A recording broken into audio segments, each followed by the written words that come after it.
Dear Boomers, today we're going to talk about the Twitter Trump takedown. Du-du-du-du. I have been a member of Twitter since 2007 or 6 because it was recommended to me to join all of the social networks at that time. So I've been seeing a lot of different things happen over the years with Twitter. But I've always loved it. One time, I don't love it as much anymore, but now it's getting pretty exciting with the pro Kamala groups on Twitter. Now, I saw the Elon Musk Donald Trump conversation the other day, and it was like listening to a bunch of senile old men. Now, I am not ageist, but senility sounded, Elon Musk should have been able to get together a broadcast within the first minute, and except it took him 45 minutes to get that together. That is so odd to me. He's supposed to be the tech guy. Go figure. So listening to them was like listening to a bunch of senile old idiots, and I would have thought more of Elon Musk, and I was not surprised about Donald Trump. So, years ago, also, when my husband was still alive and we were campaigning for Bernie Sanders, we would sit together long into the night talking about potential tweets to put on their pro Bernie tweets. And we had so much fun. I thought that was hysterical that we did that. And I loved every minute of it. Of course, I did.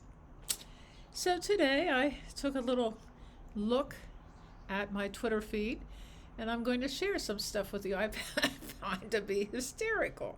First of all, I want to give a shout out to a gentleman whose name is Nick Walden Pablum, who is he took a picture of himself getting ready to go on a plane to be a delegate for the Waltz Harris campaign.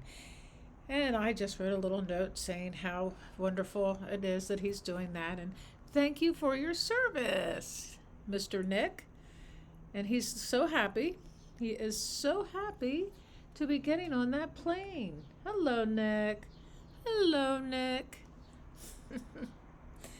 So anyway, as we go on, here's T-Pain, who has been, P-A-I-N, who has been on the platform of Twitter/X for years, said, when Republicans leak that Trump may cost him the House, that's a sign that they don't really think they're going to win.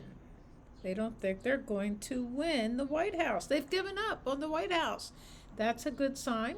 And we can probably, that doesn't mean we have to stop working for the great campaign of Harris Waltz, but we will continue. Is anyone really surprised that Donald Trump is trying to force himself on America after she said no? That's a good one.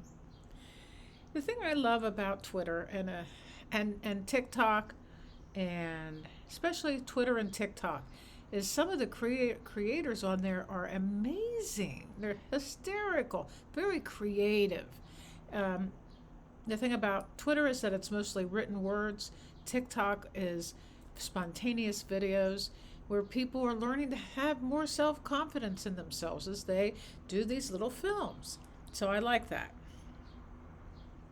Somebody asked, can you think of one or two words to describe Tim Waltz? And I said, Coach Ted Lasso. Yes, he is like that. So motivational, so supportive, so kind and loving, but I don't think he takes any shit. So anyway, we'll keep on going on. Some of these things are a little over my head. I am trying to decide between the candidate talking about price gouging and the candidate saying he hasn't seen Cheerios in a long time.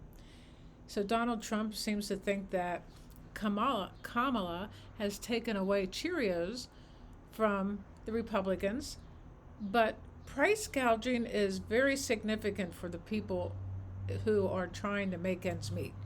So I go with that candidate. Kyle Rittenhouse, wrote a tweet that says, "Hey, Tampon Tim, come and take it." Now, Tampon Tim is a term used from the Trumpettes about making Tim Walz making tampons available to menstruating youth in his school. Now, then underneath this thing, he has a bunch of gun emojis. So Evan says, Kyle Rittenhouse seems worried Tim Walz is coming to take his tampons. That's pretty good. Oh my gosh. Remember when you wanted to see my birth certificate? And there's a picture of Barack Obama shaking Donald Trump's hand, saying, when you wanted to take my birth certificate, I appointed the judge for your January 6th trial. So, Jim Jordan failed to comply with multiple congressional subpoenas regarding his communications with Donald Trump during the January 6th insurrection and the failed coup d'etat. Who else agrees that Jim Jordan should be behind bars, not wandering around Capitol Hill? Yes, that's a good one. MAGA wants to take away women's rights. It's now been 50 years since women needed their father or husband, their approval to get a credit card. Project 2025 would take away that right. Are you voting blue because you love and respect the women in your life? Good question. And I can't imagine that the banks would go along with taking credit cards away from women in 2024 and 2025. I don't think that's going to happen. But I guess that's what the Project 2025 and the MAGA people and Donald Trump want to do. So Kamala says, if you want to know who a politician cares about, look at who they fight for. Donald Trump fights for billionaires and large corporations. I will fight to give money back to working and middle-class Americans. That's pretty awesome. She's really something else.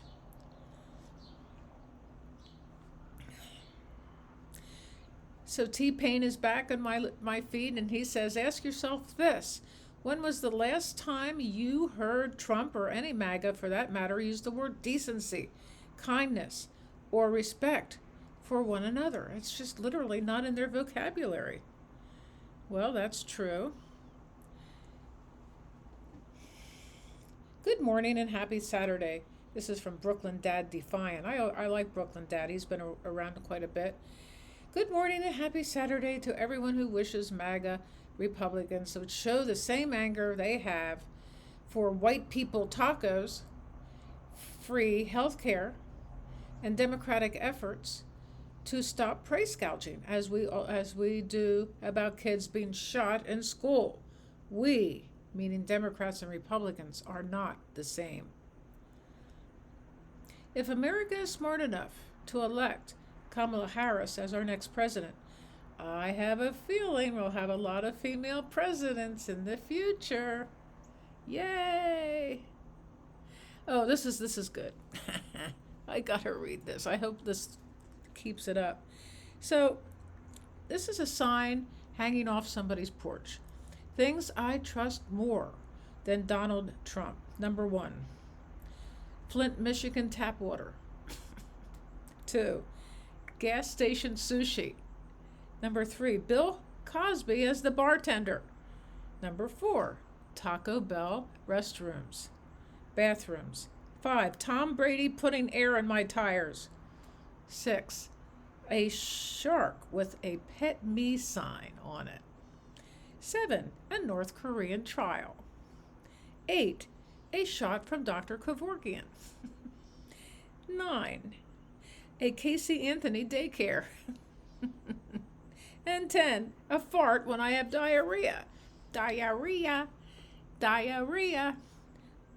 When I slide into, what is that? Um, when I slide into first, I hear a little spurt. Diarrhea. Okay, anyway, let's go on. A system that works for all Americans, not just the entitled white-bodied male ones. Count me in. And so on the New York Post front page, they have a picture of Kamala in front of her microphones, and it says communism. Communism. Harris unveils budget-breaking $1.7 trillion economic plan that includes government price controls. That's not communism, and it's not capitalism. It is fairness to the middle class. So, okay, the latest New York Times Siena poll, Kamala has the lead over Donald Trump in Arizona and North Carolina. In Arizona, she's 50% and Trump is 45%.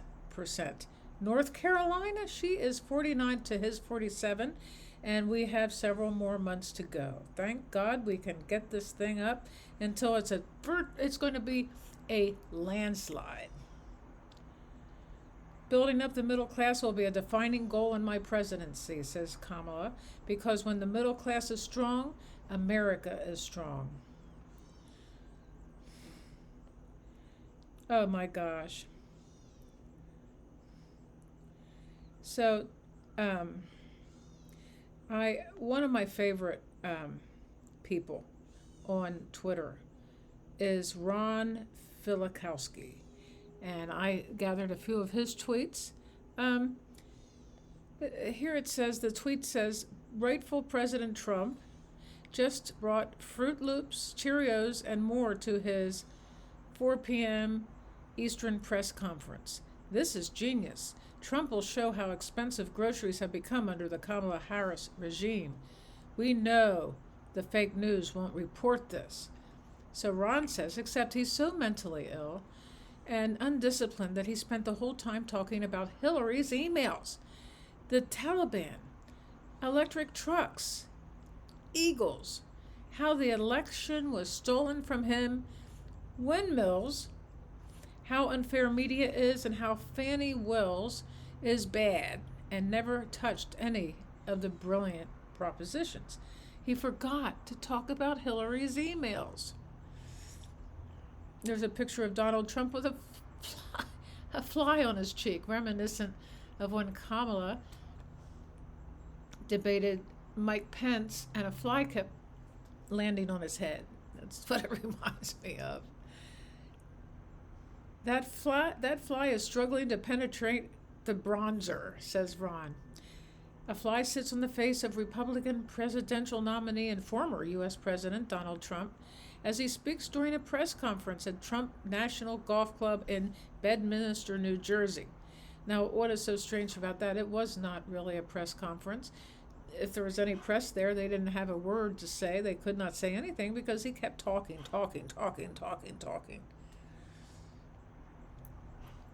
Ron Filikowski says Trump really is a genius to schedule a speech about how terrible everything is and how America is a crime-infested third world country on the brink of World War III and a Great Depression in front of his exclusive country club after a round of golf.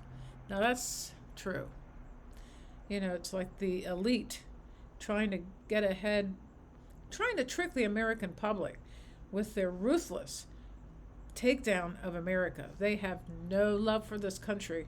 And in this campaign, I must say, I am feeling more patriotic than ever before, which is a good thing. CNN has cut away from Trump's press conference because it's not a press conference yet. It's just a statement full of falsehoods that we've all heard before.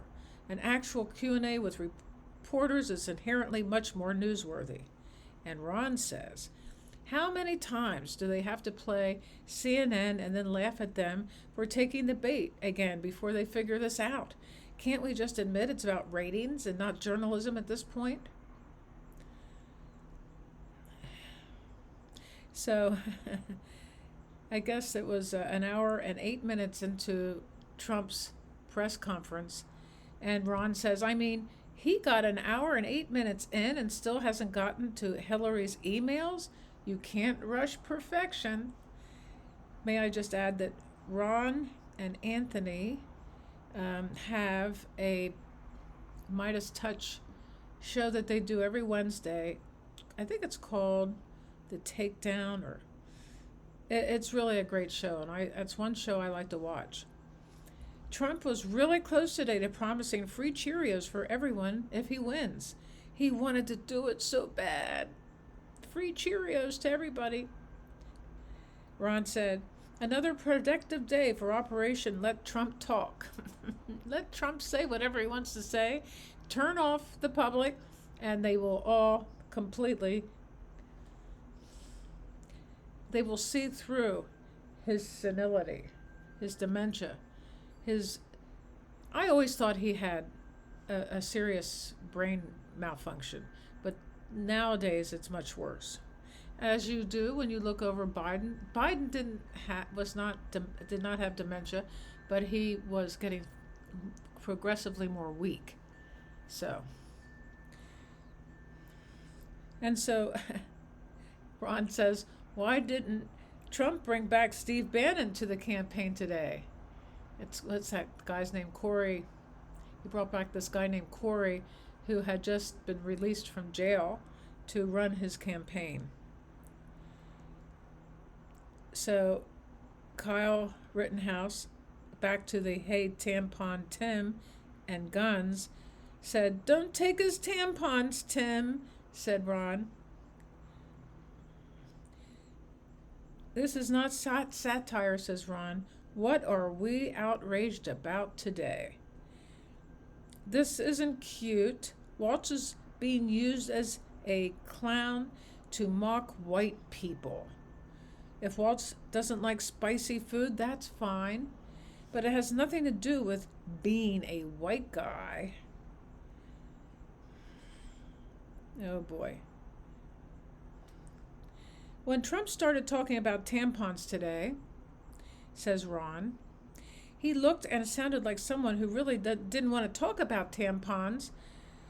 But dipshit political strategist Don Jr., has been in his ear insisting that this is the key to victory.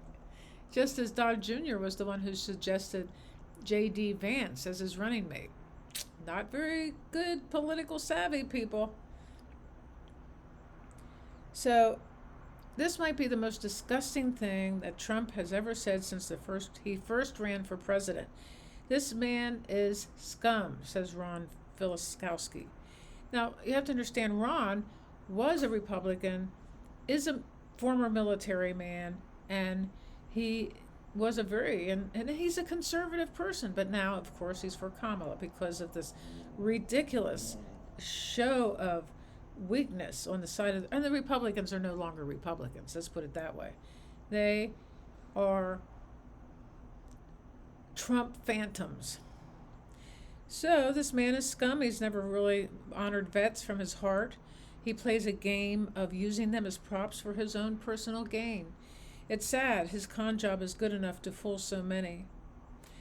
When he gave her the Presidential Medal of Freedom, it's the equivalent of the Congressional Medal of Honor. That's what Trump is saying.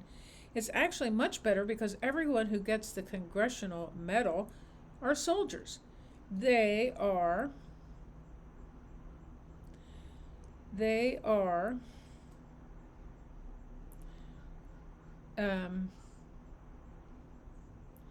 let's see, the Congressional Medal. So he was giving had given an award to a wealthy billionaire donor, and was saying her medal was so much more important than the medal that the soldiers get, by virtue of the fact that they are either shot up or dead, and she was dressed to the teeth and looked beautiful. That did not go over very well by any means. So it goes on and on every day. It goes on and on and on every day. And I just thought I would talk, especially outline Ron's posts because he is a great. He's does this every day. He picks out what's really obviously hypocritical and actually horrifying about Trump and all of his lackeys and his family. Come on up here and see my last film, and hurrah for Twitter. Bye.